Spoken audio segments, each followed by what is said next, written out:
Good morning mga idol. Ito naman yung mga alaga nating ibon, no? Nakatingin sa akin.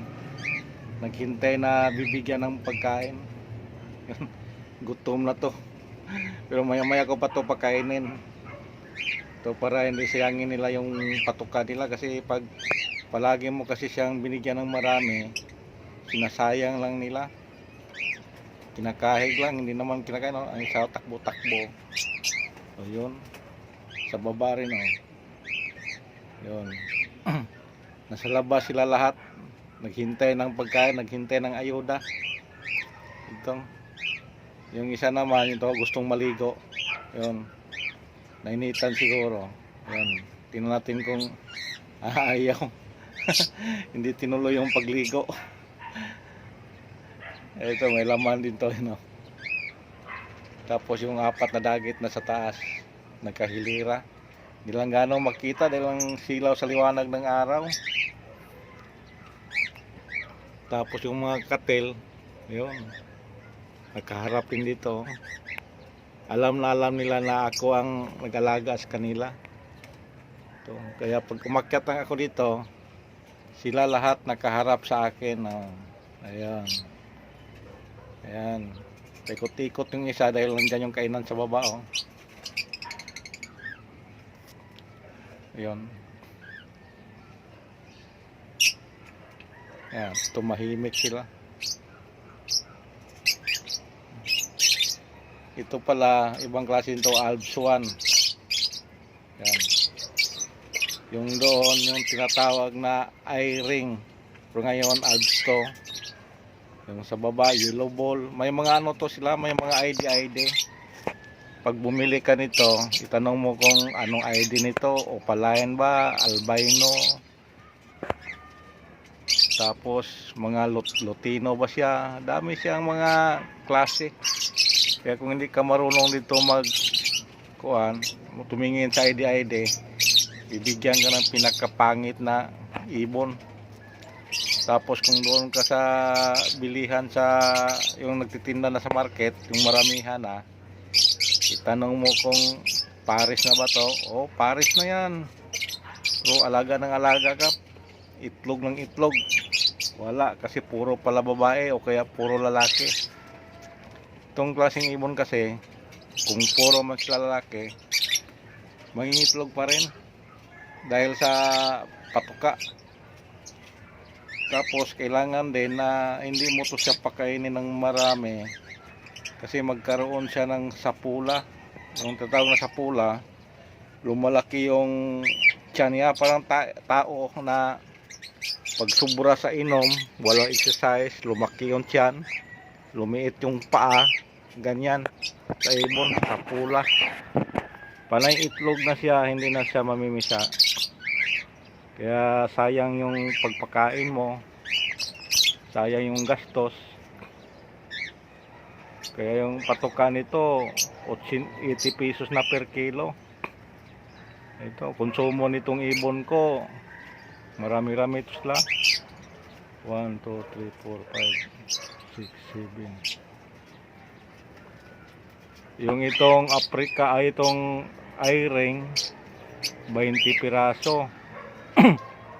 Tapos itong Alps 1, bali 5, kaya nabinta ko na ang 10 nito nung isang araw.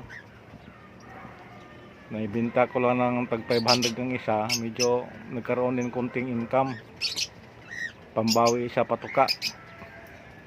Pero itong ito nakatalikod si yellow ball, kung pares to ibinta mo, mabinta to siya ng 3,000 isang pares, basta matured na.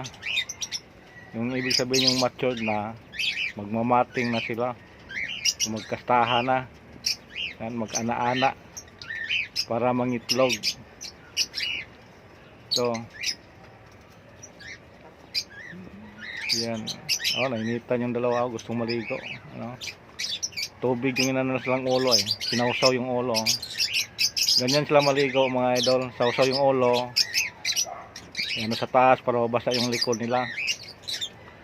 Ayun. Naligo. Nainitan. Ito naman kakatil, pag bata pa siya, mga 4 months to 6 months, bintahan po dito 1.5 pag lalaki, pag babae 1.2, kasi medyo mababa ang presyo sa babae kaysa lalaki. Pero kung matured na siya, nasa 6,000 na yung pares niya. Yung matured na malapit na sila mangingitlog, nagmamating na po sila. Ganon rin, may mga ano din sila, may mga ID din katulad sa ano, sa African. Itong alaga ko, ito si ito si normal gray,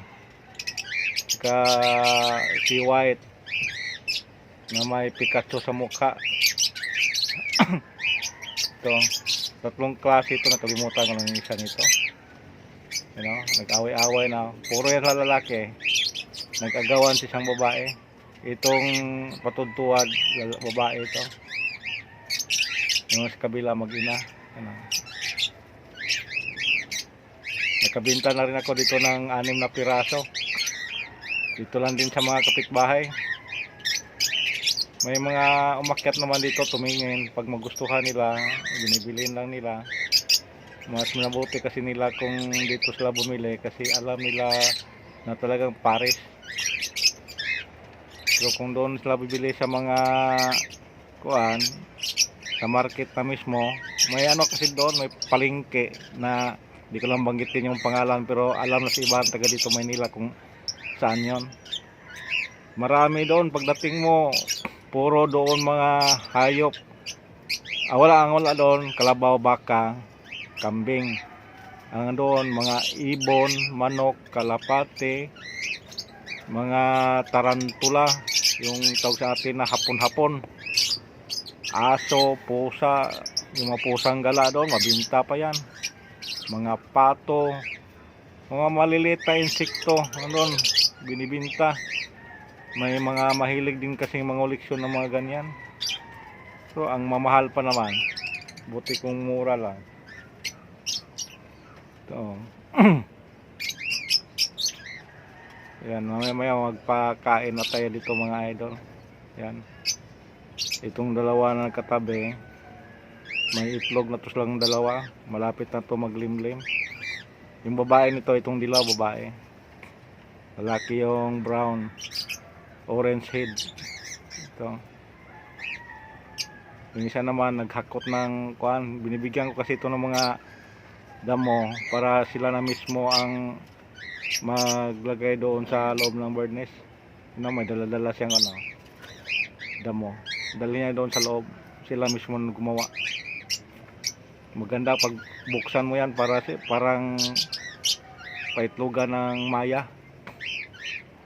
Yun pala mga idol, mayroon ako dito dating na society, yung klase ng maya na makikita mo lang sa ibang bansa. Bumili ako ng dalawa, sabi doon sa market, babae lalaki daw. Ngayon panay pangitlog, hindi naman namisa. Ang ginawa ko na lang, imbis ibinta ko, makaloko pa ako ng tao, sabihin ko babae lalaki, binuksan ko na lang yung pintuan sa kulungan, yung sa taas, yung may 4 na dagit. Una, umalis sila, tapos pagdating ng hapon, bumabalik.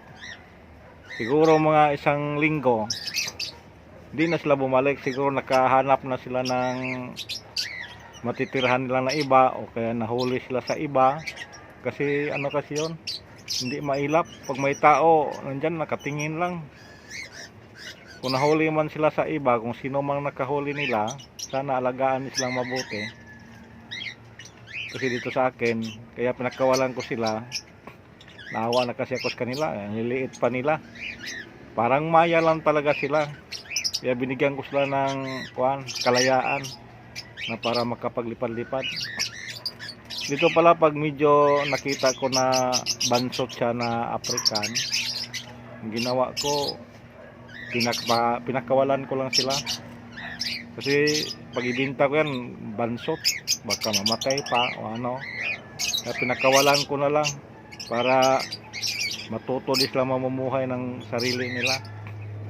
Yung iba dito bumabalik, pinapakain ko naman, may pagkain naman akong linagay. Yung mga ano nga, yung mga ibang klaseng ibon, yung Zebra dove. Dito may linagay kong pagkain dito. Tapos may tubig. Tubig. Diyan sila kumakain. Kaya marami din ditong Zebra dove at saka yung Maya, yung tinawag ito Gurion. Pag akyat mo itong mga alas 5, nandito sa nangingain na. Yung isa naman, naghintay, naaalis ako. Mamaya pag alis ko, bumaba yan dito, kumakain yan. Ito, ginawa lang nila itong kusina, kasi linagyan ko sila mga pagkain kawawa din.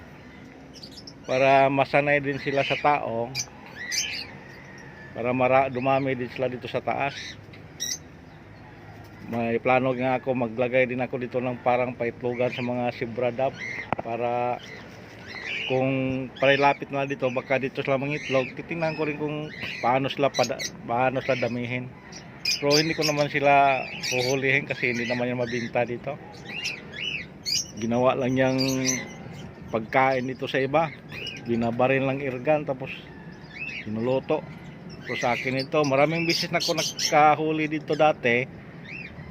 Hinuhuli ko lang, tinignan ko sila, linagyan ko ng tag yung paa, linagyan ko ng tali na yung straw na kulay pula. Tapos pagkawalan ko para kung makita ko lang lumilipad may tag yung paa nila, ibig sabihin nahuli ko na sila, pinakawalan ko lang. Pero ngayon badalang ko na lang makita, baka nasalvage na yun. Dami kasing kumakain dito ng mga ibon, pati nga kalapati dito ginawang pulutan.